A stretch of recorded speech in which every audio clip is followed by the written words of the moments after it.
I'm actually just going to, right, so this is going to be, let me see. Now, I'm just checking onto YouTube here now, guys. Which one am I looking for? I'm on the Bawz and Bovril site, but, you know, the latest one is 5A. And that should be hitting now up live. Right, let's just have a look. Bawz and Bovril. We're live now, lads. Just playing.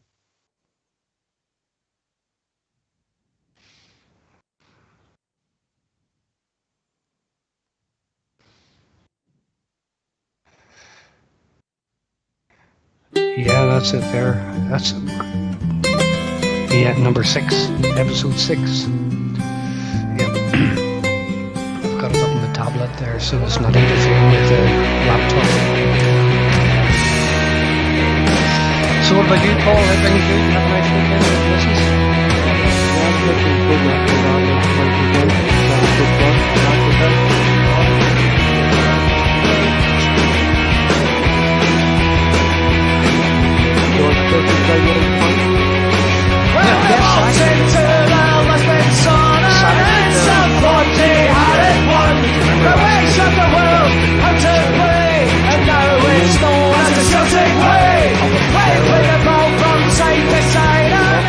Yep.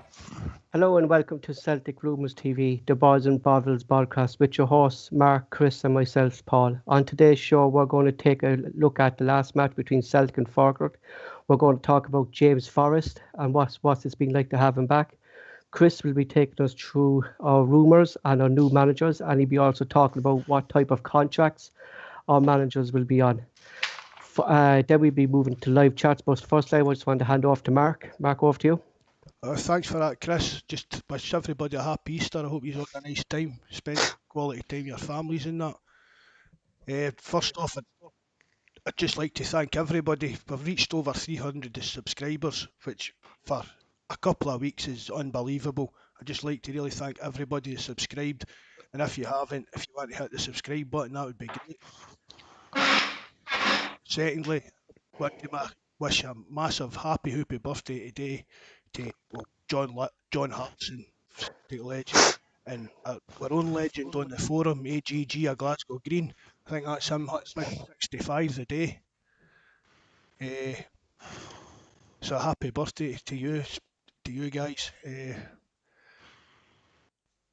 That's really all I had to shout outs for. So who's we got coming in? Chris? Yeah. Yes, oh, absolutely. Yeah, guys. Thanks for tuning in, and remember, do send us any messages. If you want to get on live, do follow the Skpe link that Ed had put up, or Mark had put up on the forum and so on. If you're not sure what that is and you want to be involved, just send us a message and we'll send you the link to it. The first thing we're going to have a little look at today is the situation of contracts. Specifically, what we're talking about is manager contracts. And what seems to be most common these days for managers is either a fixed term contract or a rolling contract. Now, I've been having a bit of a look at this, and trust me when I say it, contract law in itself is a very, very specialized field in the legal world. And it needs a long period of study. It usually takes years to have a full knowledge of the ins and outs of the many types of contracts that are available. It's so complex. It's so that many lawyers actually make an entire career out of it, and it becomes their sole area of speciality, whether it's dealing with everyday people like ourselves in everyday jobs or high-profile leaders in industry or sport. Now, football manager contracts can be very, very complicated, and that's often the reason why they take an awful lot longer to negotiate. Now, metaphorically speaking, no matter what contract is being used for football managers, on one hand, some of the content of the contract is greeting the new manager with a smile at the front door when he signs it. But on the other hand, some of the content is actually showing him that if results aren't good, the door hinges can open outwards as well as inwards, and he can be taking that walk just as easily if it doesn't work out. So, in effect, what I'm saying is that whilst the salary and other terms will be agreed at the outset in the contract, it usually also includes severance terms as well. So what we're going to look at briefly, and I do mean briefly, are the main differences between a fixed term contract and a rolling contract for football managers, and the main pros and cons for each of them and how they affect both parties. So we'll look briefly at a fixed term contract. Now, we've all heard the headlines in football. Joe Bloggs signs 5-year deal to manage United and so on. And essentially what that means is that the manager has a 5-year deal at the club. If it all goes well, he might get to year 3 or 4, and then he and the club can perhaps agree a further extension, even though the original contract hasn't ended or even got close to it. So the pros of a fixed term contract, well, for the club to begin with, they have secured the manager for a fixed term, and it gives them some foundation to build on moving forward.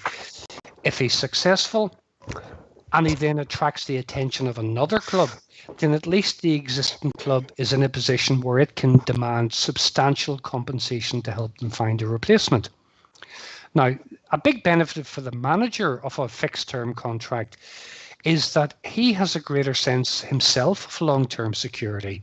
But he also knows in the background that if it does go wrong, then it gives him the chance to settle for a pretty large payoff. So even if he's walking away hurt by the failure, he can self-medicate by buying a new Ferrari or a villa in Spain, or maybe both. So the downsides of a fixed term contract for the club, well, they could find themselves paying a huge amount of compensation to get rid of a manager if it's not working out, because he still has the remainder of the contract technically still to run. Now, for the manager, one of the downsides is that a long-term contract could work against him. If, for example, his dream club comes in 2 years into a 5-year contract, then his existing club can demand a huge amount of compensation in order for him to leave. It could be the difference between him going or not going. So in effect, the termination of a long-term contract can be a very, very tricky affair. If things are not going well, even after one season, and the club want to sack him or try to come to a mutual agreement about his departure, then both sides have to sit down and look at the termination of it. And they have to do so in a way that suits them. They don't have to think about the other party largely, but they have to do what suits them. And when that happens, then it usually comes down to money, and it always ends up in a game of cat and mouse to work out a settlement. So we, at the end of the day, if a manager's unhappy with any settlement, the club can also invoke clauses like stopping the manager from working elsewhere for a period of time unless he agrees to some kind of settlement, or at least shows his willingness to come to a settlement. For most managers, if they leave one club, what they want to do is try and move on to another one right away. So if they're going to be subjected to clauses, if we're paying you X pounds, then you can't work anywhere else for a certain period of time. Most managers don't want that. And given the high profile nature of the job, it may not look particularly good to a new employer if the manager shows himself to be a difficult employee at the club he's currently at, bearing in mind that he's probably been very, very well paid so far in his career. So, it throws up more potential problems if they want to try and terminate a contract partway through it. If everything is going well, like I said earlier, they might come to 3 years into a 5-year contract and they say, you love us, we love you, let's extend that contract for another, whatever it is, period of time. Mm-hmm. So there are potential issues with fixed term contracts. Now, in stark contrast to that, we then have the rolling contract. Now, of course, it isn't common for players to have rolling contracts because it's the very length of the remaining contract at a club that usually determines the size of the transfer fee a club can ask for a player. So they look upon a player as an asset of the club. And it's usually in their interest to have him tied down. If he's a decent player, of course, it's usually in their interest to have him tied down to a deal and then review it on a regular basis to make sure that he continues to be an asset for the club. So for the purposes of what we're looking at today, we're looking at rolling contracts for managers. Now, this kind of contract is very common in the world of football managers and probably more common than most fans realise. In reality, it is considered to be a much easier contract to work with as long as both the club and the manager agree at the beginning. Now, there are some managers who won't consider a rolling contract because of the potential loss of money if it doesn't work out for them at a club. But I think it's fair to say that in most cases, a club will certainly prefer it because it gives them a fixed financial liability if things are not going well and they want to ship a manager out. But just like a fixed term contract, a rolling term contract, the terms of it are agreed at the beginning. That basically, that doesn't change for any of them.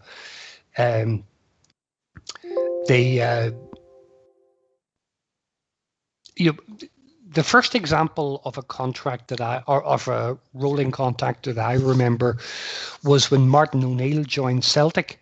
Now, I'm not saying it didn't happen anywhere else before, but that was the first one that sort of became important to me. Initially, I thought it was odd, and I felt that it showed a lack of commitment by the club and by just giving a 1-year rolling contract. But in reality, it was, and it continues to be, a hugely flexible contract option for football managers, again, as long as both parties are comfortable with it. Now, Martin O'Neill said that he had a new 12-month contract every morning that he woke up. That was the way his deal was structured. And at the time, I didn't really know what he meant by that. But when you break it down, what it really meant is that he had an indefinite contract with Celtic. And the 12-month aspect of it simply meant that either he or the club could give the other party 12 months notice to terminate the deal. If the club exercised that option, then the manager would be entitled to 12 months' salary as a settlement. And if the manager exercised that option and saw out the contract, then the club knew that they had 12 months to find a replacement manager. Obviously, it could also mean that the club could go out tomorrow and find a new manager and simply pay the existing manager off. And usually that would be completed without any objection.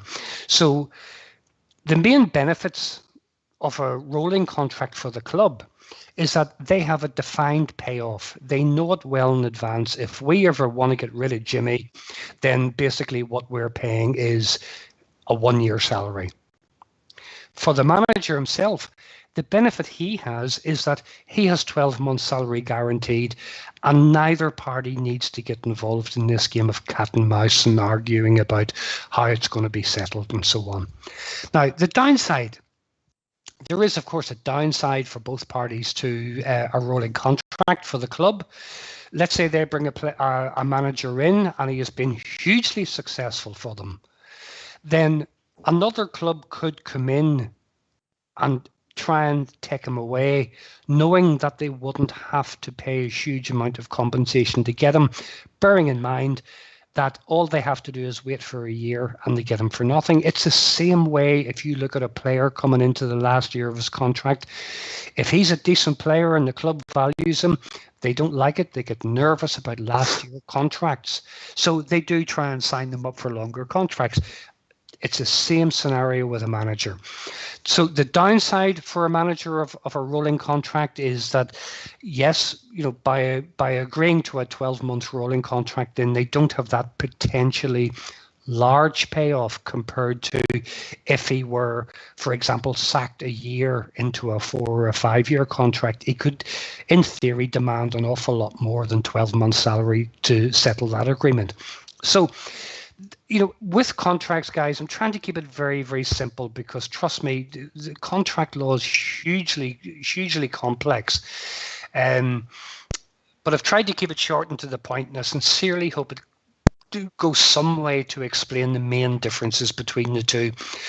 Both contract types have their strengths and their weaknesses, but what's important for anyone who signs them, as with every one of us in the decisions we make in everyday life, is that both parties are happy with what they sign up to at the beginning, and they can't complain if it goes against them somewhere down the line.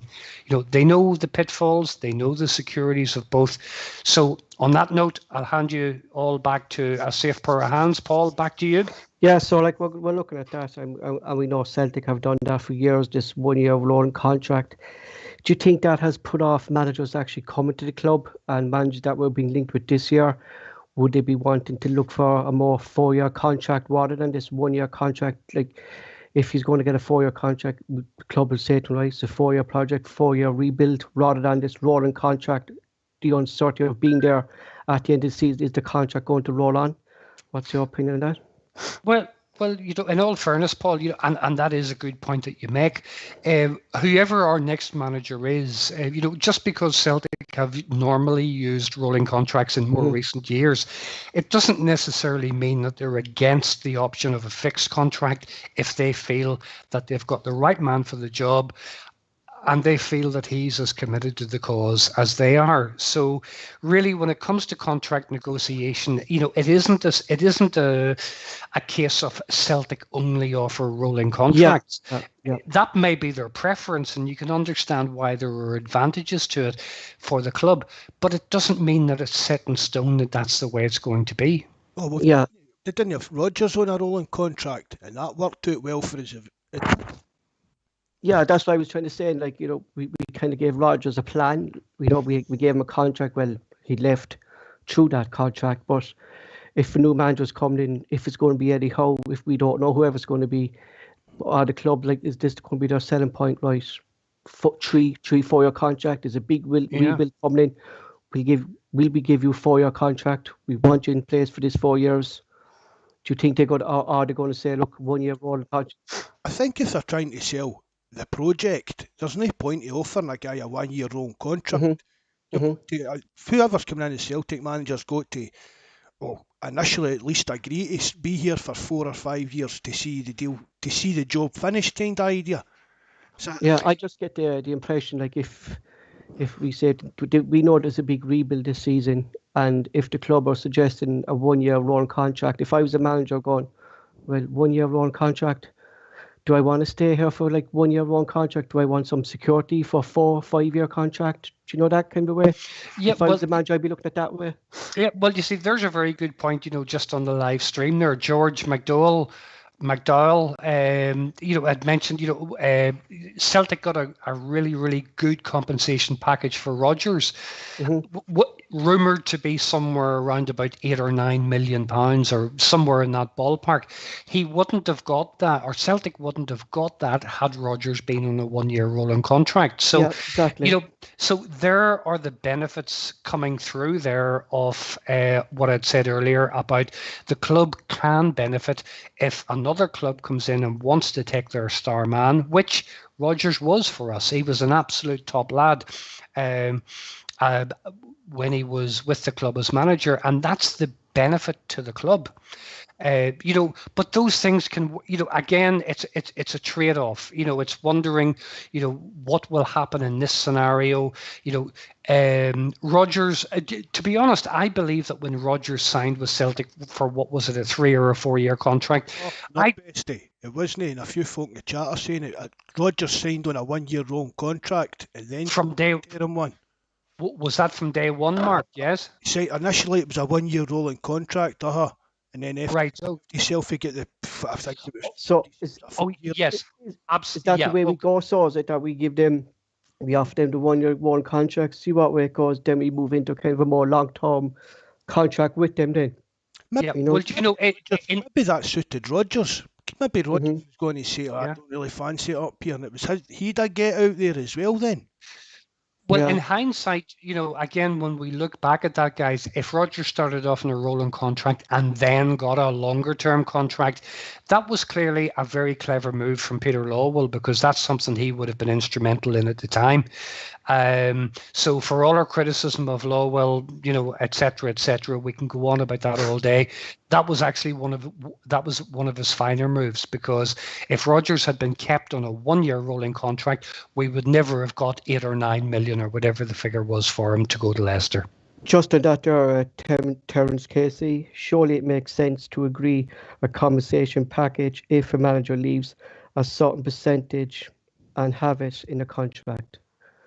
But it's always in a contract. It's always in a contract anyway, isn't it? Yeah. Yep. Like I said at the very beginning, whilst they're showing you the door and saying welcome in, they're also telling you that the door works both ways. And if it doesn't work out, here's how we're going to send you out. This is the deal we're going to do to get rid of you. Give a man, another one here from Alexander, give a man a minimum 4-year contract extended if he needs it. So I think people are kind of saying that give him kind of a long-term contract instead of this 1-year rolling kind of a thing starting off with. But we can actually see why the club offer that now, the 1-year run, prove yourself, and then we kind of give you this long-term rolling contract then, isn't it? I think we're in a position now, though, where a manager of potential quality, whether it's Eddie Howe or whoever, they are now in a strong position where they can come in seeing, look, as we all know, the turmoil that has happened at Celtic this year. A decent manager of quality can, I believe, come in and say, look, if you want me, these are the terms that I'm prepared to come on. Now, a new manager, simply because, they're obviously going to put it to the club and say, look, you're not looking at a 6-month fix here. You're looking at a 2, 3 or whatever season fix here. Exactly. If you want me here for that period of time, I want you to show me the commitment to that. That's what we have there from Glasgow Green. I don't think a 1-year rolling contract would interest a big manager. Like if someone who's been in the Premier League deciding the club, but like, is there many clubs out there to actually do a 1-year rolling contract? Well, it's not really that. It's rare for it's not that common. Yeah. Contract. But as I said earlier on, maybe these managers maybe they're saying, "Oh, what if I sign this 4-year contract and a year down the line, my wife wants me back down in Bournemouth?" So the 1-year contract could work either way. It's the keys the managers are get out as well if they don't settle up here or their family doesn't settle. Going on that there, actually, Mark, there's a good one here from Iceman. Would Eddie Howe prefer a long-term contract to offer more security and allow him to move his family up to Glasgow instead of a 1-year rolling contract? There's long-term, he can move his family up if he knows he's going to be there for 3-4 years.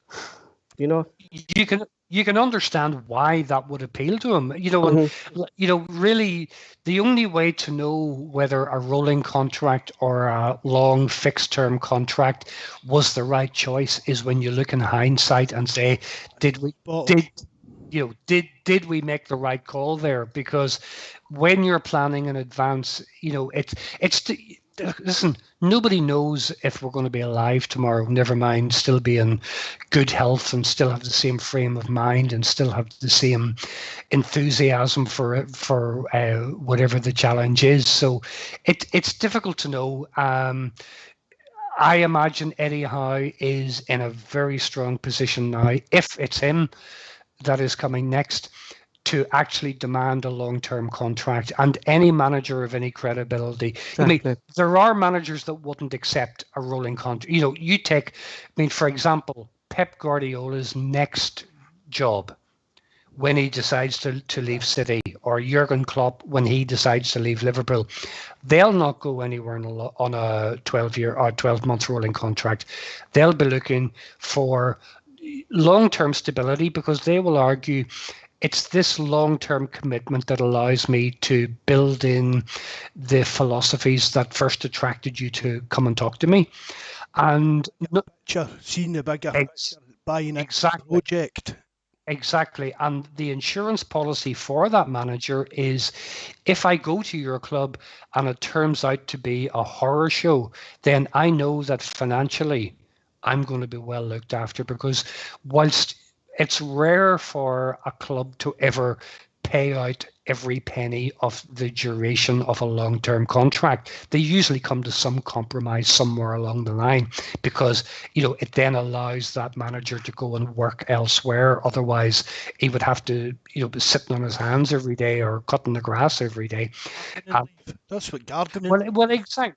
That's exactly what it is. And any manager who's still a positive, enthusiastic manager doesn't want that. But those managers are usually in a position, as I mentioned earlier, they have been fantastically well paid. They're not sitting waiting, how am I going to pay the mortgage? These guys are not going to have a mortgage, So there is, of course, going to be the ego thing come into it, and I'm not accepting this and so on. But eventually there has to be an agreement between the club and the manager if both parties want to move on uninhibited, that they have to come to some sort of agreement. But it is exceptionally rare that any club will ever pay every penny of every year of that contract that is left. Perfect. So I think we're going to move along. I think that's all the kind of managers thing we can comment on at the moment, as we don't know who the manager is and what contract we're going to be looking at. So just talking about Chris, have you any more rumours on this side of the club? Are we moving on from this totally?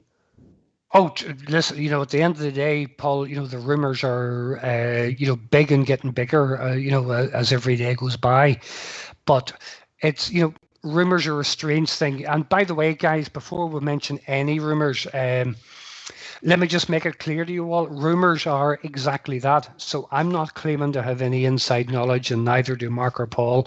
So anything I'm reporting is based on nothing more than is being reported and widely available in the media. So please do not listen to today's show and then go online and gamble your wife's housekeeping money on the strength of anything you hear here.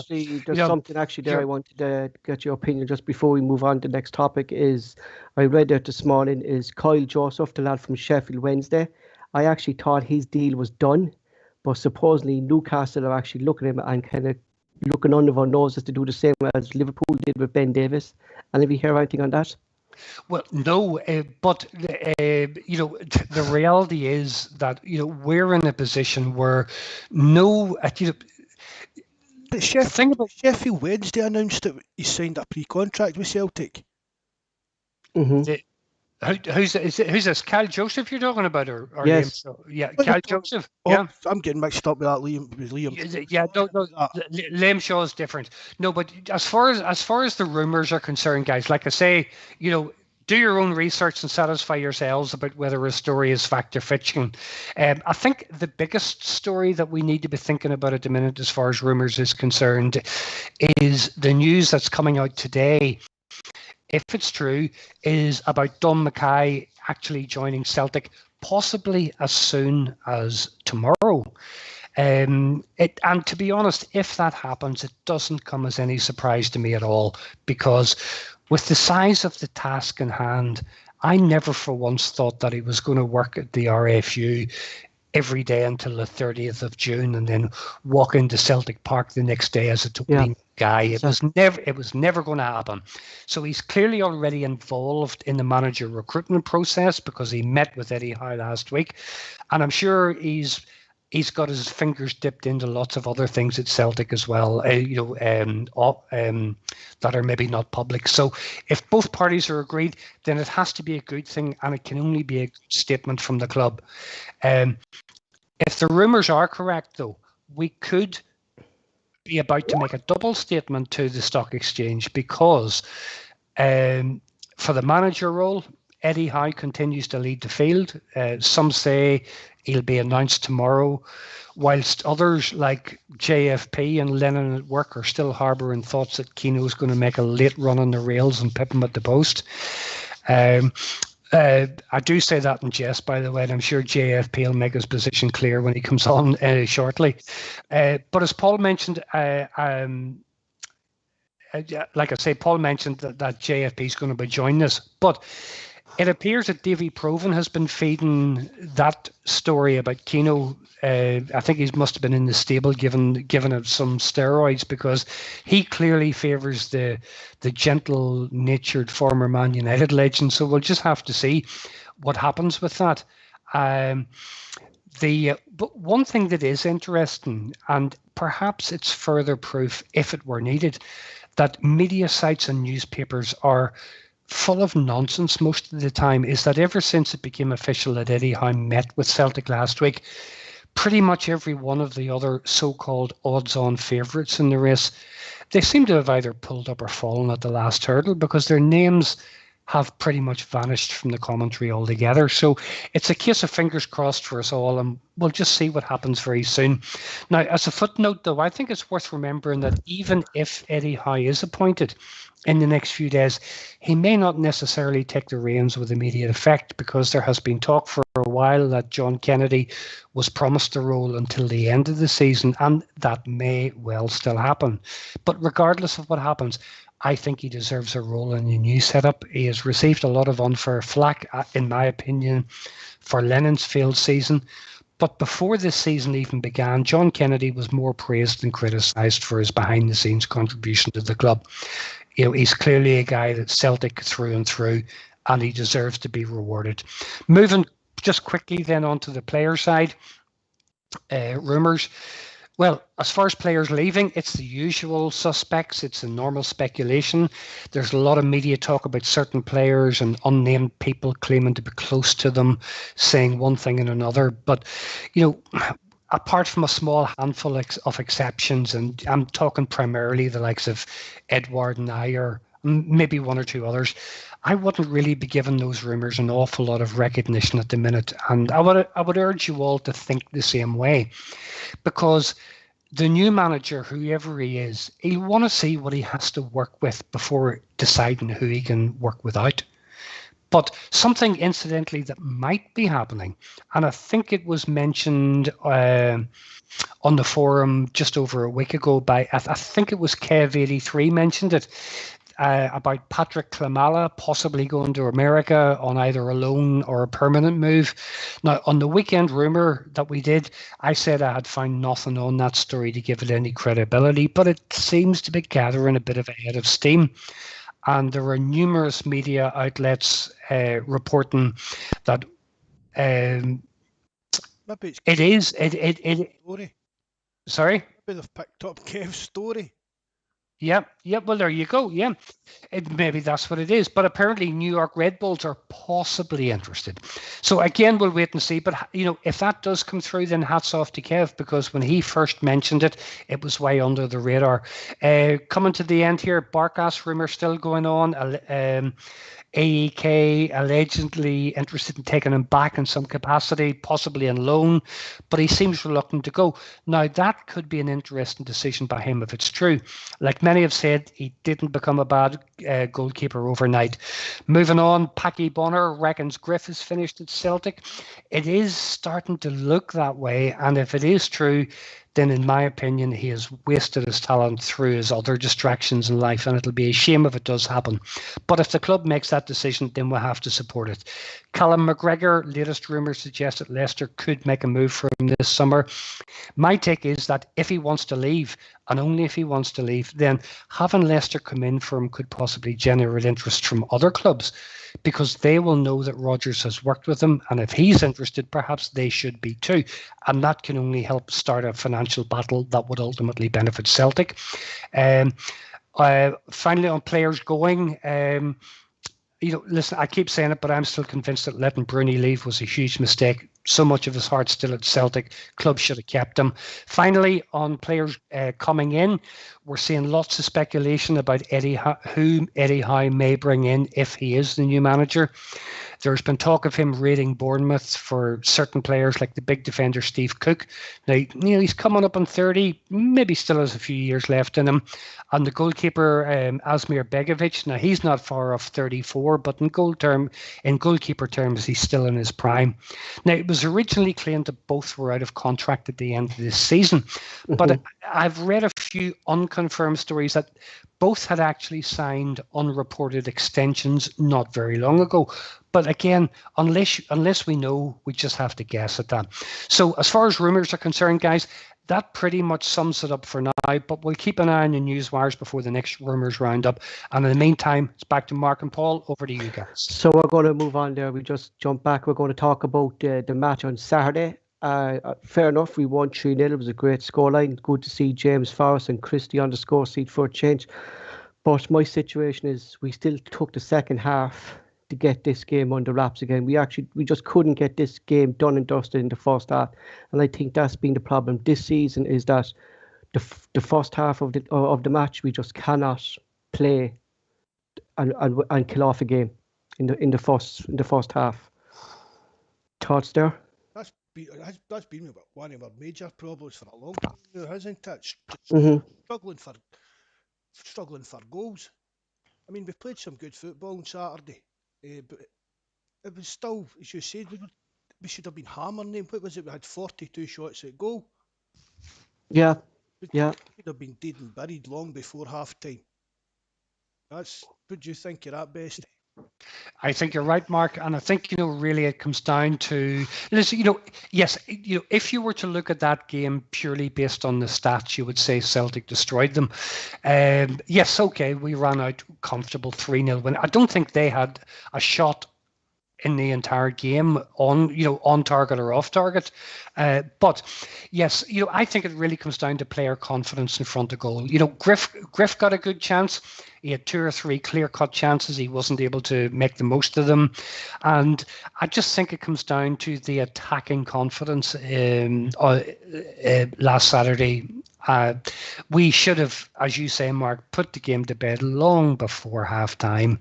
Look at Sevco yesterday against Cove Rangers. They were 4-0 up at half-time. Okay, they didn't score in the second half, but they didn't need to. The damage was. But why is that? Why is that? Like it's been like this for the whole season, that we just can't get motivated for the first half. I mean, if your league yesterday, you'd be jumping at your chance to start, wouldn't you? You should be saying, I'm going out here, I'm going to do everything I can to score a hat trick at least here today. No offence or disrespect to Falkirk, but there's a big gulf between the two clubs. Players like Griffiths should have been getting in there and saying, I know it's only Falkirk, but if I get 3 goals here, that's going to do me good. That's going to make me look well in the eyes. Yeah, exactly. Yeah. I think though, with any, irrespective of what walk of life you're in, when you're suffering from a lack of confidence, then you do get an opportunity. It's very easy to try and grasp at it too quickly, and then miss the opportunity that was actually presented. And football being such a fast-moving sport, of course, these opportunities come and go in half a second. And when a player's confidence is low, I think it needs, it takes them to have numerous opportunities before they get one. But when they get one, you quickly find that they get 2 and 3. And I think really that just seems to be a major thing for us right across the attacking side of the team this season. There's just been that lack of confidence. And I think a lot of that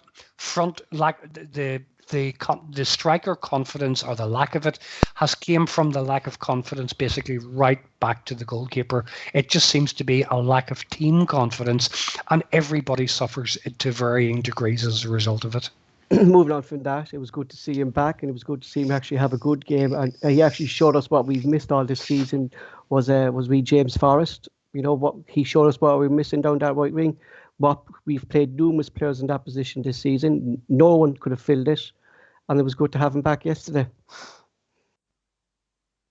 Mark? Oh, definitely. I keep saying I've not really been Forrest's biggest fan, but you can't argue with what he's gave us in goals and assists over the years. But it was good to see him back. But I think it just, when he was out again, it highlights the need to get a backup right winger in for next season. Mm-hmm. Forrest, I think he's getting older as well. We'll maybe pick up wee niggles now and again. The best time I saw Forrest. Sorry, Matt, go on. I'm just going to say that we can't go back to trying to play a central midfielder out in the right wing. We need to get an understudy right winger in, or even is there one in the youth team that can make a step up to be back up? What do you think, Bestie? No, I think you're absolutely right. Mark. I think just overall, we Jamesy, and I know that you've mentioned a few times in the forum, Mark, that you've had your criticisms of him, and I think the criticisms that you had pointed out about him were absolutely, well founded, because there were times when he did flatter to deceive. But this season, it shows you just how important a player he has been for us, because we have missed him hugely, and I think a huge part of our game does rely on him, or at least in a formation that includes them, as someone playing in that position, and we haven't been able to replace him and have even a quarter of the impact that he has had in games. So, hail Jamesy, good to see you back. I'm glad to see you, and I hope you're here for many seasons to come. I think the best season I saw of James Forrest is when we had Patrick Roberts on the books, and two of them were playing against each other, and that just shows it's good to have two people in the one position that are going to compete with each other and up the levels of football that they're going to play. Well, most players got to know that. We've said before, guys like McGregor, no matter how rubbish they play, they're starting every week. That's not right. Players have got to know if you're not playing well, you're out the team. Till you start proving in training that you deserve a chance again. I don't mean just having one bad game. I'm talking about over a consistent period. If a player's in a bit of a bad form, he should be dropped. It's simple as that. Yeah, exactly. But that's the problem at the moment. But in this squad, we actually don't have people to come into these positions to drop these players, really, do we? But if you look there, I mean, as Al Alexander there says on the live chat, Kennedy has us playing some good football, and as I think Bawz had thrown up a stat there that I thought actually was quite impressive. The number of shots, under Kennedy from Bawz, 97, 97 shots in 4 games. I think any club in any league in any country would, if you were to offer them 97 shots, now that's not 97 on target, obviously, but, that's up to the player whether it's on target or not. But to have a team set up in a formation that allows you the opportunity to have 97 shots in 4 games, if Eddie Howe or whoever comes in and was able to produce those sort of stats, he'd be hailed as a hero. And this all comes back to to part of what I was saying earlier. Kennedy doesn't get enough praise. He seems to be a guy, he's not out looking for the praise. He's totally committed to the club. And, but 97 shots in 4 games, who could argue with that? Those are very, very good. Okay, almost half of them came in 1 game. I appreciate that. But still, it doesn't matter. It's still a hell of a lot of attacking play. As you said, Bestie, it's coming down to lack of confidence within our strikers, or is it come down that our main striker doesn't want to be there, and that's why we're not putting away these chances? Absolutely. And yes, whilst Eddie is playing when he's chosen, it's quite clear that his demeanour is. It's not what it was when he first made the breakthrough into the first team. Look back at Eddie then. He was hungry. He put away more opportunities in his early days than he has been recently. And he's not an old player. He hasn't even reached his full potential yet. It clearly is coming down to attitude there. Yeah. So we had Iceman there. We had 97 shots, but only 5 goals, and 3 of them coming against Falkirk. That just shows within a lack of confidence, or what it is. We actually don't know what's going on with the strike force. But one thing I want to talk about is Ryan Christie actually keeping the ball down for a change and getting a goal. So thank God he kept the ball down for a change, because our pigeon had a fan cam on. Yes. And he was flying over Parkhead, and I actually thought the pigeon was going to be hit when I saw Christie hit that ball. Unfortunately, he kept it down and we got a goal. So thanks very much for Christie for that.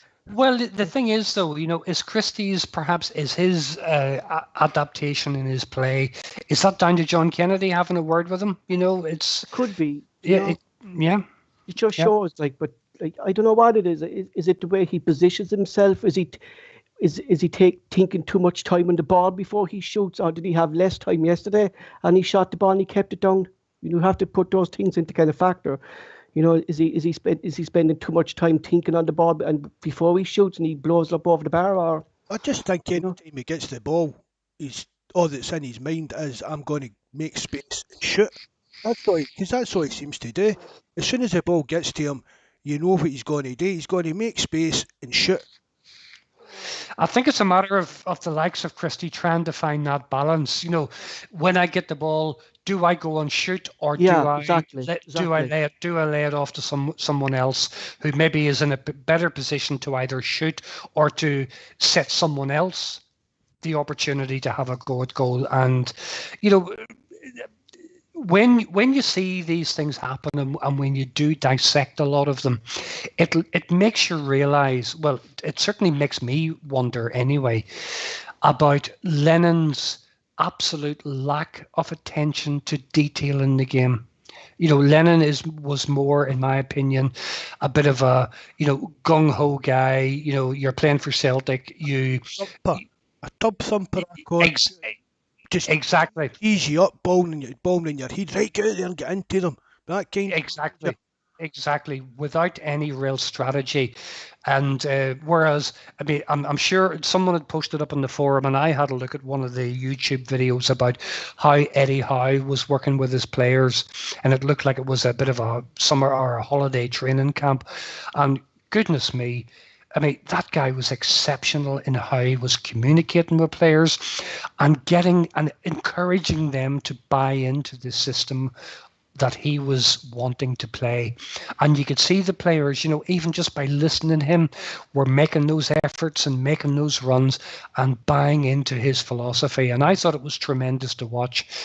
You would never have seen something like that from Lennon. Lennon would have been more a shouter and roaring at players, what the F are you doing, and so on and so on. That was his style.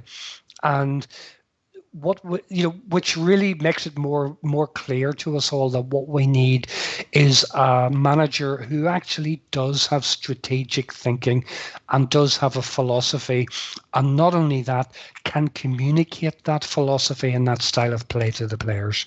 And have the players want to buy into his ideas. Yeah. Because there's no point in a manager coming in and starting trying to implement things. The players aren't going to buy into it. But that all comes down to the communication, because in any that's what I was thinking this season. Was there a lack of communication between the players trying to do Neil Lennon's formation? But anytime I watched them this season, and not just this season, was going into kind of the end of last season as well, and was creeping in all the time that Lennon was there, that the players were kind of getting confused what the position was and what their role was within the team. Well, exactly, and that's what creates the confusion, because at the end of the day, we're not talking about a bunch of guys playing in the local park on a Sunday morning. We're talking professional footballers playing at the top level.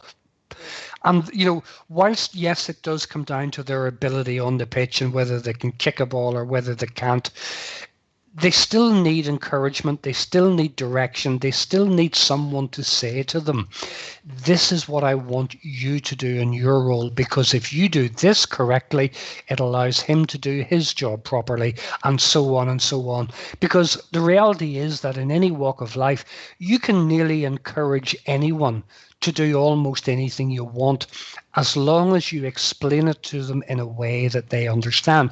And I think that's where Lennon fell down this season. Yeah, so I have one here on Rob McNair. An element of Christie's game has not been evident this season, which is what's talking about is his pressing.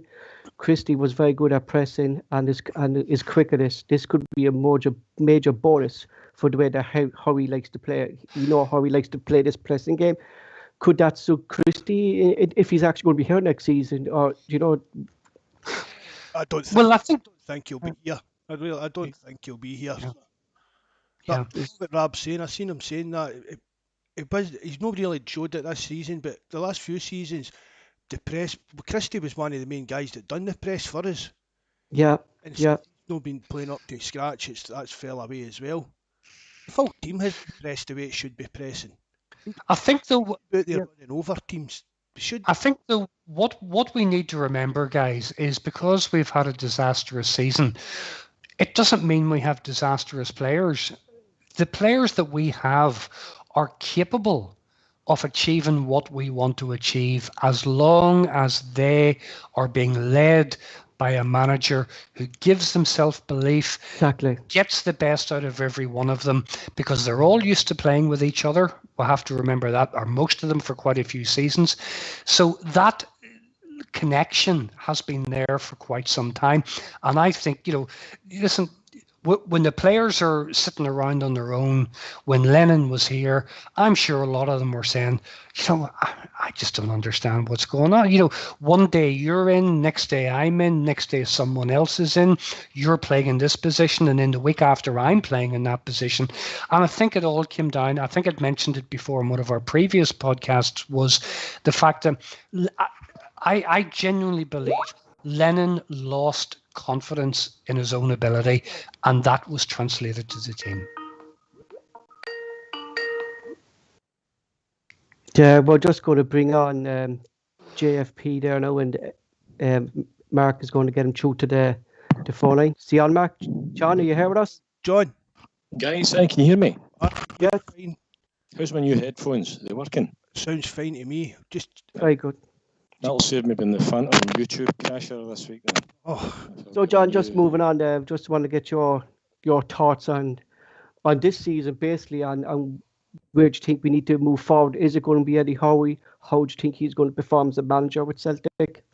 I will. It's quite funny just to revisit some of the things you were talking about, the contract, and you talk about contracts for managers. I certainly think the one thing I've learned about contracts over the years in contract law, or whether it's employment contracts or whether it's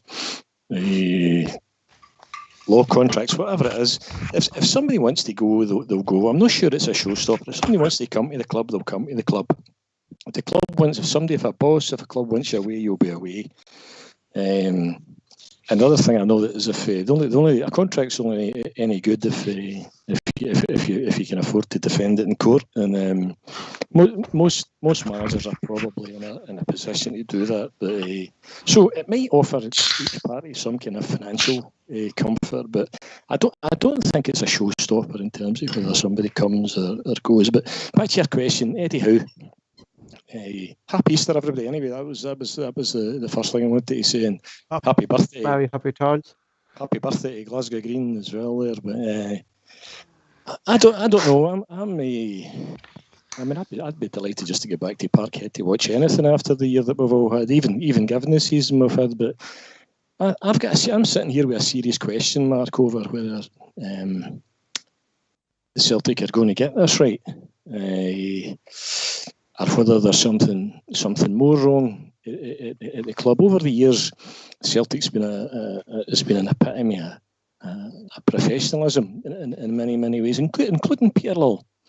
I mean, we could argue all day about his interference in football matters, but that aside, and from a business perspective, the others across in Govan, that's where you've seen the kind of business dealings and the one embarrassment, stumbling from one embarrassment to another. But generally, we've been an epitome of professionalism. But some of the things recently, in terms of statements and some of the actions, right through to our statements, treatment of fans, content shown as what DD's Derek Desmond's interest. Is he still interested?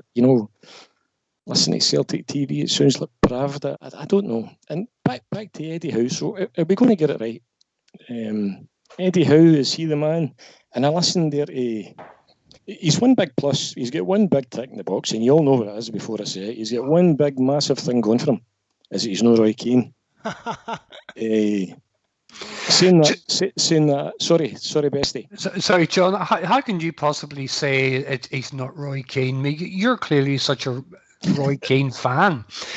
By the way, John, very, very welcome. When you first came on there, I tried to say hello, but for some reason it wasn't heard. It was either that or you were ignoring me. It was one or the other. Sorry, Bessie, no, I didn't hear you. Sorry, apologies. You're most welcome onto the show, as is everyone else who wants to call us. But yes, John, good point. Yeah, I think you're absolutely right with Keano. He's no Roy Keane, but in saying that, what one's done less? I watched an interview with Gary Lineker yesterday with my laddie sent me with Eddie Howe, And I mean, maybe I'm just a dinosaur, but and I heard some of the positive stuff that the Besty said there. That you said Besty. It reminds some of the stuff he was speaking about. So just the general content was. It reminded me of some of the stuff that I read in Rogers' book. Not that that's failed him necessarily, but full of management speak, coach for Eric Cantona. Well, if that's where you're getting your quotes, I'm not convinced. People looking for life coaches and gurus. It made me think of managers like Jock Stein, Matt Busby, Bill Shankly, coming from mining communities where Shankly famously said football's a form of socialism without the politics. I don't know. Is Eddie Howe the man? Now he might be the best manager we've not had yet. But I'll certainly back him if he comes here as a Celtic manager. But just I'll finish briefly. But maybe I was dreaming in terms of a Ralph Rangnick that I thought could come in and revolutionise the whole football sidey thing. But I didn't think Martinez or maybe a Sean Maloney would be entirely out the question. So where's the evidence? Do you think that we didn't? Sorry, John. Where's the evidence that? Where's the evidence that Howe's the man for the jobs? I said I'll be renewing my ticket irrespective. I'd just be glad to get back to Celtic Park with my son and hopefully with my grandson for the first time. But should I be excited? Should I be excited about Eddie Howe? Maybe I should be excited. And see if I'm missing something, and I should be excited about Eddie Howe or indeed Roy Keane. I wish somebody would tell me. But thanks very much for giving us a chance, lads, and letting us come on. I really to say. You're welcome any time. But I agree with you about Howe. I'm not too excited about it at all. I never wanted Keane either, right enough. But I'd have rather we went and get some young foreign coach that was going to come in with really modern ideas and things like that. I mean, I put Koku. Is it Koku you pronounce it? Dutch guy, Philippe Koku. Mm-hmm. I mean, he's won league titles in Holland and that. Right, it didn't go too well at Derby, but I think the position. Sorry, go ahead, Mark. Sorry. I was just going to say it didn't go too well at Derby, but that Championship's chewed up better managers than that before. I think the position we find ourselves in as fans, and ultimately, look, at the end of the day, the reason anyone's on the forum or anyone's listening to the podcast is because we're all first and foremost fans of Celtic Football Club. And we're now, as well as hurting from a shocking season, we're now in a position where we find ourselves managerless, and we're all very keen. Pardon the pun. we're all JB Jobs in there, isn't he? We're all very, very keen to try and re-establish a sense of normality. And when we hear a name being bandied around, it's either no, I don't want him, or I do want him. And those that do want him, but the focus is in negatives. You say a name to somebody, and the first thing they'll say is, "Oh, but to get relegated with so and so." Well, exactly. That doesn't make any difference. Exactly. I think what we are showing ourselves to be is a group of fans. I don't mean just us. I mean every Celtic fan. We are fans who do not tolerate anything except winning. And we're now finding ourselves on the back foot, and we don't like it. And we're trying to find a crumb of comfort somewhere, and whether that's in Eddie Howe or Roy Keane or whoever it may be, we just want to re-establish a sense of normality to give us the opportunity to move forward, and that's what we're lacking at the moment. Can I just put a question there to John? John, do you think they're so just going by what you're saying there, that the Celtic board didn't broaden their search to look for managers? Because what I've been reading here, it's only kind of two managers really that keep popping up, and they kept popping up from the start, was Roy Keane and Eddie Howe. No one else has been linked really to the job, or no one else has really had talk. So it's just that these two men are the only people that they really talked to, was Eddie Howe and Roy Keane, and they didn't look further than them. Paul, I don't have any answers. I just all I can say is that the names that's been mentioned, Stevie Clark, big no for me. Roy Keane, big no. Eddie Howe, who knows? But where's the evidence to tell me I should be excited? No, I'd be excited just in back to Parkhead, never mind for any reason. But where's the reason to tell me I should be excited about? Yeah. Same question to yourself, Sola. What's at the back of my mind is since Rodgers left and Neil Lennon was appointed in the Shores, we've seen an increasing disconnect for the board to the fans. For me, we've been treated with contempt. The whole everything. Some of the statements have come out. Besty was talking about the standard English the other week there, and the statement that was made. Some of the statements that have come for the club look as if they've been written by 5 or 6 year olds. Some of the stuff the board's allowed themselves to be dragged out. I would never come. I wouldn't go on a Radio Clyde or go on any forum. The only reason I'm even speaking here and airing my views is because I know I'm among my own, or I wouldn't even be sharing what I'm sharing. But I just wonder what's Dermot Desmond's role now? Is there a bigger problem behind the scenes? Am I as confident as I would have been 10 years ago that Celtic were going to do the professional thing and get the right answer? No, I'm not. Well, I think you're right, John, because I think certain actions over the last few seasons by the club have shown that not only is there a disconnect between the club and the fans, but it also leads you to wonder, is there a disconnect even at the top level of the club? And is the change from Lowell to Mackay going to fix that connection? Who knows? We're all in a situation where we're wondering, we're guessing. As far as the new manager is concerned, we've spoken to Eddie Howe officially. Did we speak to Roy Keane officially? Did we speak to any other managers? Did we even take the trouble to sound those other managers out, or those other potential managers? Did we even take the trouble to sound them out? The problem is the fans don't even have the confidence in the club to even have done that. Correct. Exactly. That's why I think like that they really kind of just stuck to kind of a person who's out of contract at this moment. Is anyhow a cheap option that they don't have to buy someone out of contract with in a foreign club? Wouldn't say it would be a cheap option, Paul. With the wages that he'll be getting, I wouldn't say it'd be a cheap option. No, I'm not saying a cheap option as in a weekly wage, but I'm saying that we don't have to buy him out of a contract or think do you think we would have went for Eddie Howe if he was still at Bournemouth, Mark? I think we could have afforded him. I think if Eddie Howe was still in Bournemouth and they were still in the Premier League, he wouldn't have considered coming to Celtic anyway. Mm-hmm. I think I don't know what his contract situation was, but I don't think we could have afforded it to even ask Bournemouth. They'd have wanted crazy money for him to break his contract.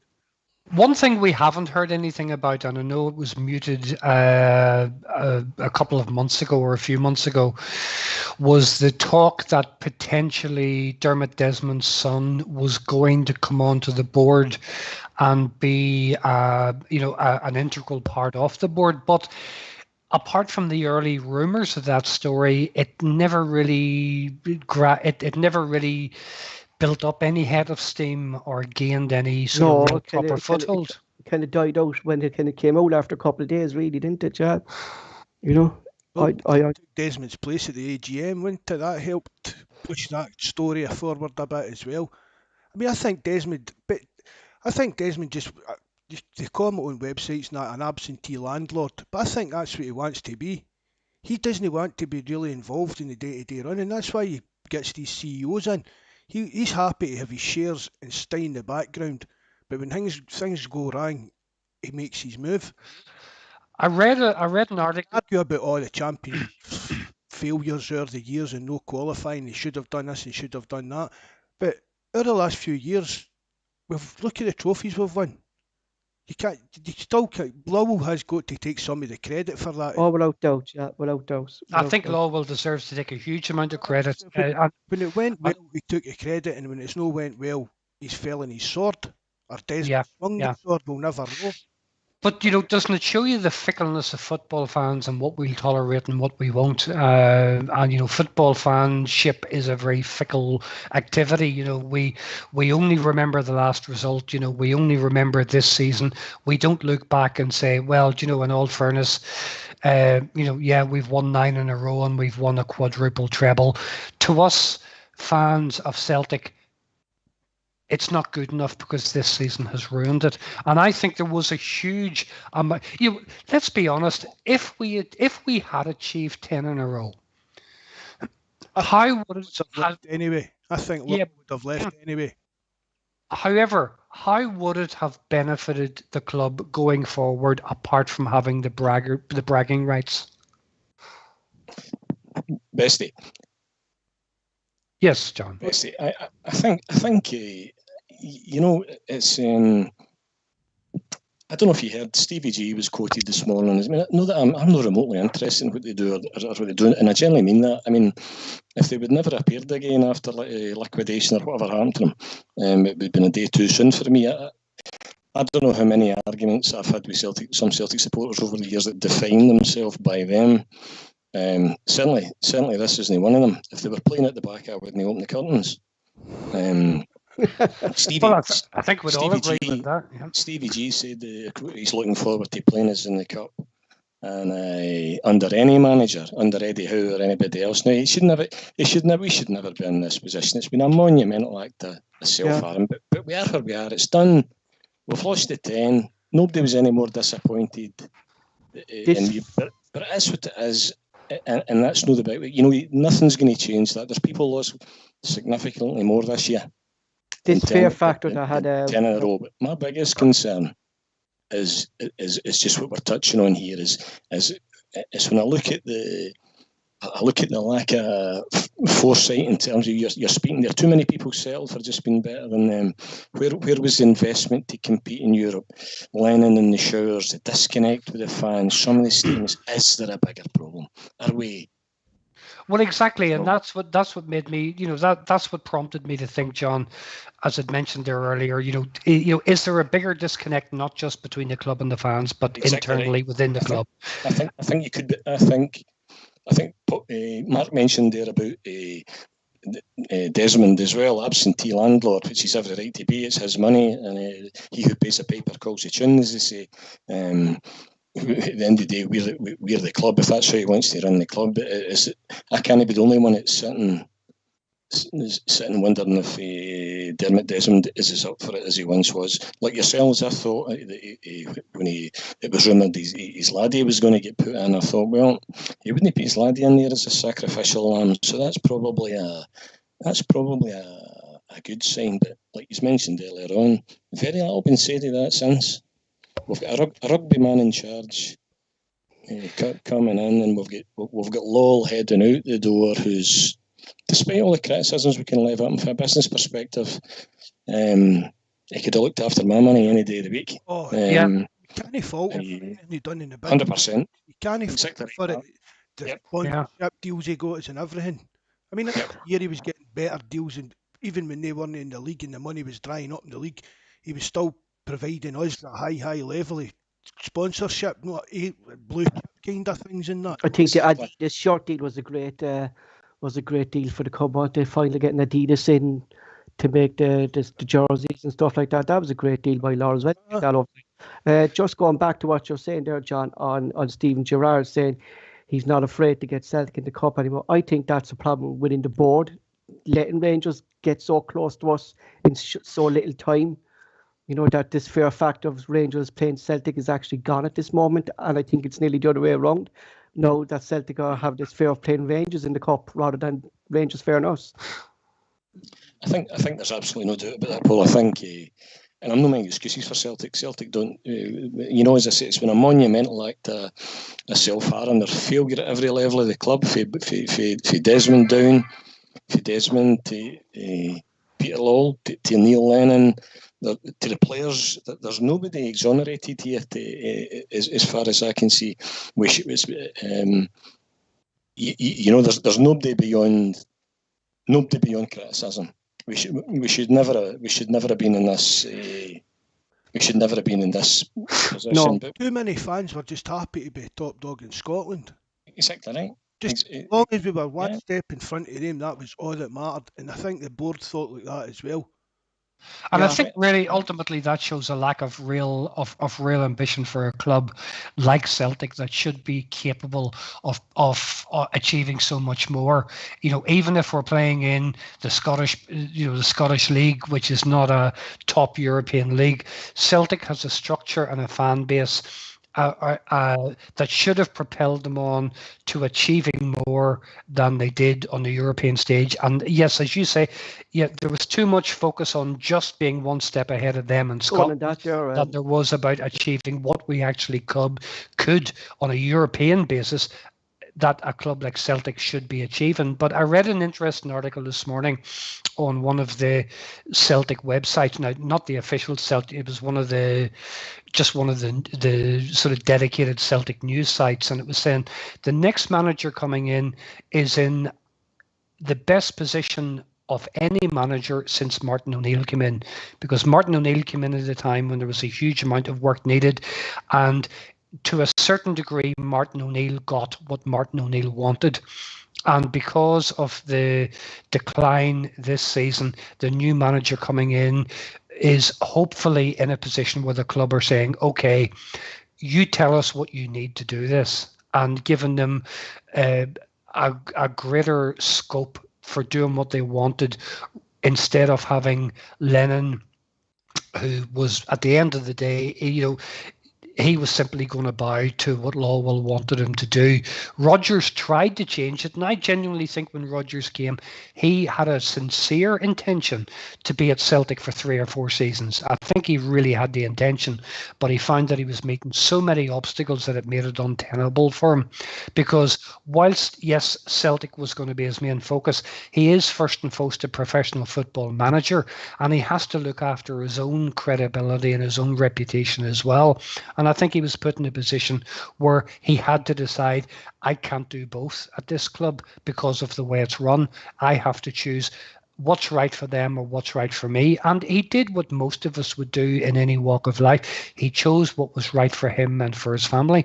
And so hopefully, if, just based on the story that I mentioned, hopefully the new manager in will be given some more control over football than the last couple of managers have been given. Besty, I think this needs almost rethought, and that's the question I've got, and you guys are probably, the rest of us we're all guessing here, but is there the business acumen, is there the foresight there just now to be looking at Celtic? You're exactly right. Being champion among the bums isn't good enough. Just being better than them should never have been the benchmark. The gap. My son and I sit together just the traditional Rangers and just right next to the Green Brigade. The gap was closing. I don't know how many times our Kieran had said to us over the last few years, anybody that thinks the 10's are given, in fact, before 9, I think, anybody that thinks the gap isn't closing, you saw that the year before, they collapsed at the latter part of the season. The gap was closing. Losing the 10 with hindsight wasn't really isn't the surprise it should have been, albeit the recruitment was horrendous, some of the decision making was terrible, but our model should be Celtic should be enticing the best player like a Ralph Ranjit would be able to do, bring in players here, attract players with our business model needs to be the opportunity to play in Europe, and accepting that we're not the biggest fish in the sea, and that largely what will be is a window to the EPL, as much as it pains me to say that. But the opportunity of European football, getting 2 or 3 years out of somebody, a team that's a blend of the best of youth, that's looking to be in the shop window, and established players that are not going to cost a fortune, that maybe can get us a bit of success in as far as we possibly can in Europe. But is there somebody in there thinking the big picture here? Is there somebody thinking that knows it just needs that being better than the mob and govern's not enough, and it's not enough for me, and it's not enough for many people. We need to, the potential at Celtic Park is massive if that model was embraced. But I've just got concerns just now that there will be the right people there at the moment that are thinking these thoughts and thinking big thoughts. You've got to give the guy a chance. I mean, he's not even in the door yet. It's up to, so we've got to hope that he's going to come in He's coming in to improve things. They're not Yeah. coming in and just doing what Law was doing and trying to keep us at that level. He's Yeah. got to come in and say, right, this is what we want to be doing in 5 years' time. Exactly right. How do we get there? That's I basically. just want to go. He doesn't know how to get there in the football side of things, whereas Lowell thought he did. So this guy will be coming in and listening to football people and letting them make the decisions, and that'll make all the difference. Yeah, John, what you said, I absolutely agree with you, because our target should never have been the 10. Our target should have been getting big on the European stage, and if we did that, then the 10 would have came naturally. I just want to come in there, son, and short question to you about that. It's like, so we're saying, we should be broadening it, we should be looking for Europe, but the failings in Europe in this year, in my mind, is that we always waited to see if we were going to qualify for the Champions League, and if we didn't qualify, that depended on our transfer business. So is Mackay going to come in and kind of change this, get the players in before we go into the qualifiers, or is it too little time now for a new manager to make these decisions? Well, I think what's important in that, Paul, and it was part of that article I'd read online this morning, is that Mackay's coming in. He's not a football man. He knows he's not a football man, so he is going to listen to others at the club who are football people, and they're going to tell him what they need rather than him telling them what they're getting, which is the problem that we have. And is that the same old then, Beastie? No, absolutely not. I think because Peter Lowell was the man who, listen, nobody, overall, if you look at Peter Lowell's tenure at Celtic, you have to say it has been a rip-roaring success financially. Compared to what it could have been if they had an average Joe on that job. But the problem has been that Lowell was clearly the dictator of everything that happened on the football side. Mm-hmm. And Lowell knew nothing about football, but he still took control, and he took guys.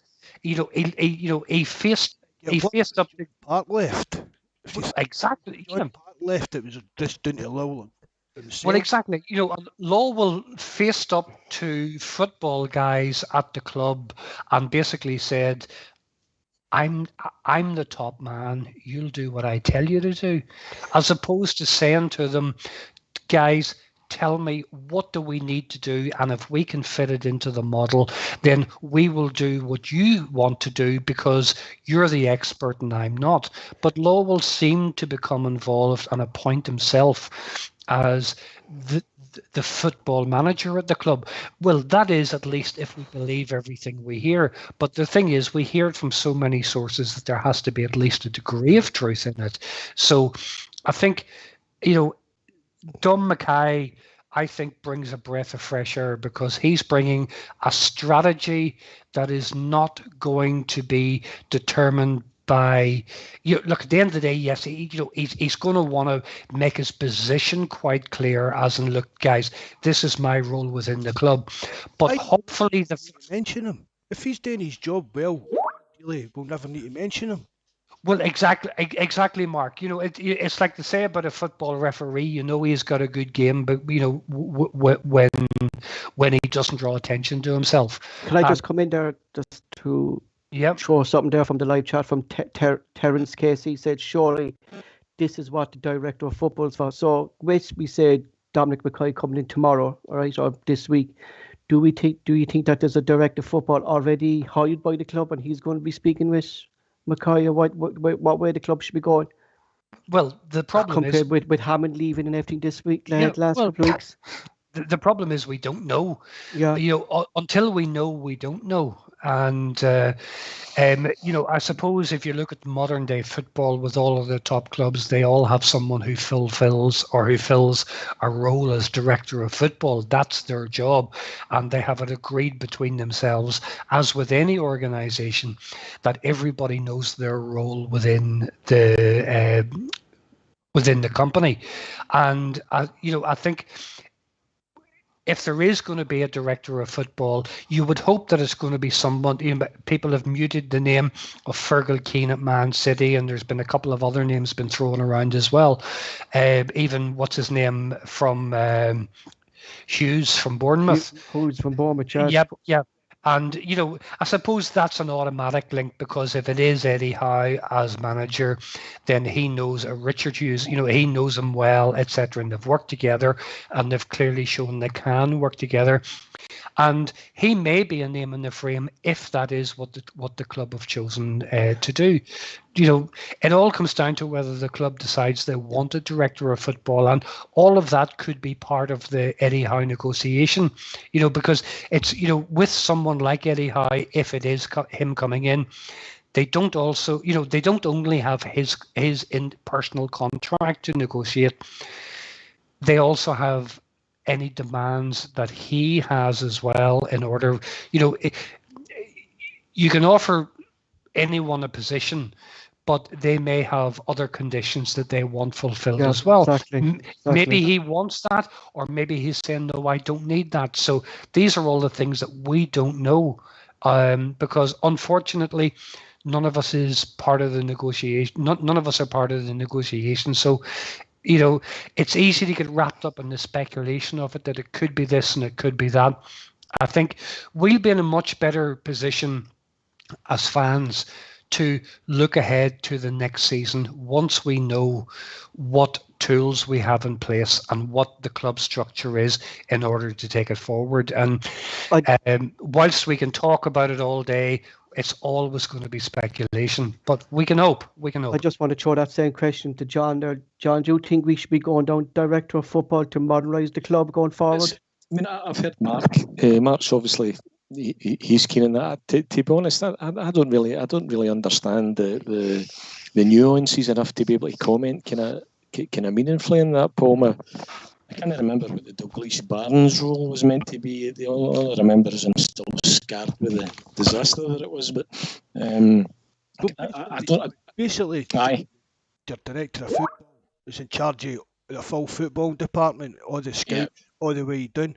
And it's like, see what we're talking about like a 5-year plan or project. Yeah. He's in charge of that kind of thing. So see if Mark, that's the type of thing, because you made this point a few weeks. You've made it a few times, and exactly right. The manager, if the director of football means that a manager can leave, comes and goes in the structure of the club, is that the footballing side of things is unaffected. That's a big tick in the box. That's exactly the thing. That is how it should be. You know what I mean? I keep saying that's the road that we should be going down. It's not just the management side we need to look at here. You look at recruitment has been an unmitigated disaster. Since possibly you mentioned John Park there. Since John Park wasn't here, youth development. Where's the Tierney's and the Forrests coming through the youth development? And in terms of losing the 10, you can't even accuse the board. We can't accuse the board of no spending money. They did spend money, just didn't spend it wisely. Just going back to the coaches as well about our youth system, that we're not bringing these players coming through. I think that's the way. I think that needs a big kind of a look at as well as our coaches. Well, in our youth system, is McManus and Darnady good enough to be there, or do we need a whole change coming in like that? Something if Bayern Munich stealing half of them. Mm-hmm. That's the problem. But we can't really keep them then either. Yeah. There must be decent enough players at their age if that's the kind of teams that are coming in for them. As you said, Mark, like there's actually no pass for the young players coming into the first team, and that's why I think we actually need a director of football to have that everything in place from the youth system right up to the first team, so that we're producing these players right a year here, a year there. Then we want you to start breaking into the first team. That should be a plan that we need going forward, really, for the club, isn't it? That's an interesting point you make there, Paul, because I think not the last show that we did, but the one before that, you had mentioned that you'd read it somewhere or someone had passed it on to you that every youth player coming into Celtic is given a strategy about how to live, how to behave, how to train, how to do this, and and a pass to the first team, and it just goes to show you, or at least makes you question, there must be a breakdown in that process if it's not happening for any of them. Exactly. There's a breakdown there somewhere within the youth academy and to the first, even not just to the first team, really to the reserves, because when they get to reserves, that's where these players actually stay, and they don't break into the first team after the reserve team. They just stay.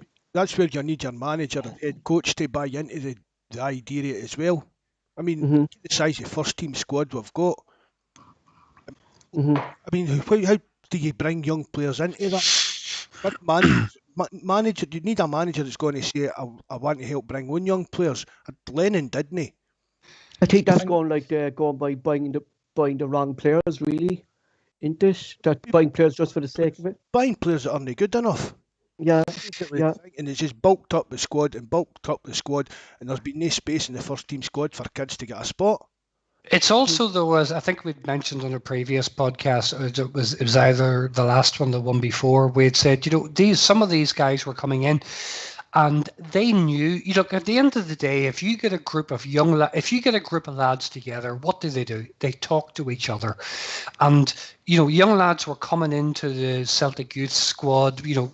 Guys who had came from other clubs with big potential and big promise and so on, and they were coming in, and you can bet your life that the lads were there was saying, don't be getting your hopes up. He in the last couple of years, I'm referring to Lennon. He's not going to give you a chance. Not one of us has been able to make the breakthrough because of him. And, okay, is it down to them? Is it down to Lennon? Well, they're certainly not going to blame themselves, but that's the way the chat is going to go amongst a group of lads or a group of girls down in the pub is exactly the same thing. You've no chance with him because he didn't like any of us. It's the same thing. It's just human nature. It's the way people think. But I think, one of what has proven and is going to be proven as our most disastrous signing in the last 4 years has been Lennon being in charge for the last two, because whilst his intention, listen, nobody can doubt Neil Lennon's commitment to Celtic. Neil Lennon is Celtic through and through. His entire family are Celtic through and through. And I know a couple of his extended family. They only live 6 miles away from where I live. I met him once very, very briefly, but some years ago when he was a player. But Neil Lennon never ever possessed the qualities that were required to work at the level that Celtic asked him to. Now, that's a failing on two sides. It's a failure on Lennon's part because he didn't have the ability. It's a failure on the club's part because we asked him. And we give, you can say, well, you can give someone an opportunity, but at the same time, you're not going to ask someone who works on the production line in a factory on a Friday to suddenly head up the company on the Monday morning. It's not going to work because they don't have the experience. They don't know, or it's not just experience. Some people just don't have quality to do the job that they're asked to do. And I think that's where we find with Lennon. Besty, I mean, we could argue all day. I think nobody's a bigger Neil Lennon fan than me, and we could debate all day whether the Lurgan line. I personally don't think that that Lennon alone was able to do the damage that's been done across the club, top to bottom, this season single-handedly. I don't think Neil Lennon can be blamed for recruitment. Yeah, exactly. I don't think he can be blamed for so many of the bad decisions that was made top to bottom. But that's history. The main thing is just moving forward. And moving on, John. Are we sitting here thinking that Eddie Howe is the man to take us forward? I mean, he might be, but where's the evidence of that, and why should we be excited? Well, the thing about Eddie Howe is, he clearly, he is considered to be a very forward-thinking coach. But the reality is, John, if you were given the choice to appoint someone of your choice, let's say it came down to you, who would you choose? And more importantly, why would you choose them? I think, I'm not close enough to know even who the options are, but Ralph Rangnick, if Rangnick wasn't possible, somebody that could restructure that footballing side for recruitment, youth development, whatever, somebody that could tapped into the model Celtic, the model like Celtic given, bringing the best youths for Europe, blending that with established players, as I said, with the offer of European football and the EPL being a window to the EPL. Potentially, I don't know, Martinez. I think Martinez and Maloney might even have got me might even been a bit more attractive to me. But I listened to his interview with Lineker the other night there. I heard what he had to say. I've looked at his CV, and listen. I'll be renewing my season ticket anyway. I'm just a lost cause. I'll just be at Parkhead. Doesn't matter whether they put Lennon back there again.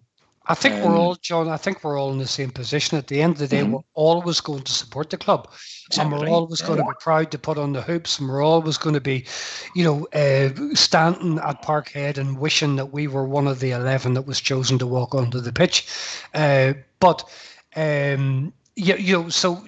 99% of Celtic fans, that is going to be, that's what's going to happen, even if we find ourselves demoted into the Championship in the next few seasons. Should something as bizarre as that were to happen, we're still going to be fans of the club. But we're all finding ourselves just in that position where there's clearly a lot of frustration among Celtic fans, and the vast majority of it is rightly placed as well, because we feel that the club have let us down as fans. 100%. Yep. Not just because we've been so used to winning over the league for the last 9 seasons. It's the fact that I think for a lot of fans, or I think I speak on behalf of a lot of fans when I say we feel that we take the club more seriously than the club takes itself. Yep. I wouldn't argue with that. Okay, so argue with that one. Moving on, the last question, we're going to finish up with John. So, John, looking forward to next season, and with the gap being so close at the moment between ourselves and Rangers, are we going to find it hard to win the title back next season from Rangers? I mean, I was probably in Mark's side with this one. I don't think people had suggested on the forum it was going to take years. I don't see that, but I'm probably Mark. I think the right man. And you imagine remember the impact that Rodgers had when he came in. And I remember saying, we played them, and I remember saying to my son that day, nothing's changed on the park here. The only thing that's changed here is the man in the dugout. So there's no doubt about the impact that had. In saying that, I'll qualify that. Getting the right man in the dugout is undoubtedly massively important. But there's still questions mark over the board, the youth development, recruitment. Where's the next John Park coming for? I mean, Hammond's obviously away. I don't see a lot coming for Lennoxton the way that it was coming through Lennoxton, like a conveyor belt. No, I don't think it should take years if we get the right man. There's a bit of me thinks that they're bang average, but there's another bit of me realises that some of the results that they've had in Europe tells me that Stevie G has obviously put something together there that's maybe worthy of more credit than I'd probably be willing to. Yeah, that's what we were kind of talking about, that Rangers this year and what Stevie G has put into Rangers is actually a structure, that the players know what they were doing. They were blind players that would fit the way Rangers played, John. And that's the thing. If we get the right manager, have these players playing the way he wants them to play, and bring in new players that will fit his system, we'll all go for next season, I think. So, lads, I think we're going to finish it there. John? Okay, so can I finish just by saying thanks very much for giving us an opportunity to come on and speak, and I hope I've not sounded negative. I'm certainly not, and it's we're an Easter. We don't give any despair. We're an Easter people. Hallelujah, is our song. Dame John. Yeah, John. In all fairness, John, you do bring a wonderful insight.